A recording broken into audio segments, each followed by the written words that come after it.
नाशिकच्या जागेचा, नाशिक लोकसभा मतदारसंघाचा महायुतीचा तिढा अजूनही सुटलेला नाहीये। आता नाशिकच्या जागेवरनं प्रफुल्ल पटेलांनी हेमंत गोडसेंनाच लक्ष केलंय।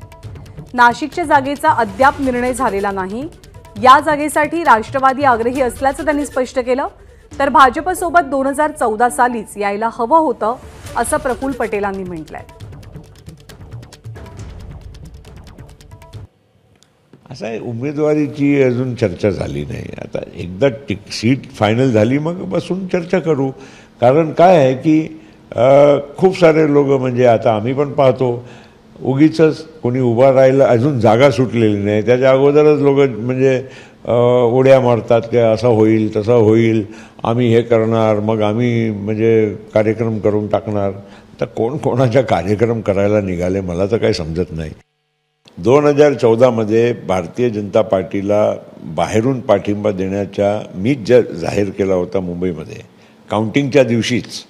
आणि भारतीय जनता पार्टीची अल्पमताची सरकार, त्यांच्या स्पीकर अल्पमत असतानाही आम्ही निवडून दिलं।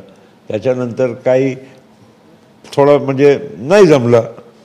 2017 मध्ये परत आमचे प्रयत्न सुरू होते आणि 2019 मध्ये तो अजितदादांनी शपथच घेतली होती देवेंद्रजी बरोबर। आणि 1 महिना राष्ट्रपती शासन का लागू झालं? कारण भारतीय जनता पार्टीने आमच्याशी बोलणी करून हे ठरवलं होतं की बाबा आता आम्ही 1 महिना राष्ट्रपती शासन लागल्यानंतर आपण एकत्र येऊ आणि मग सरकार फॉर्मेशन करू। एबीपी माझा, उघडा डोळे बघा नीट।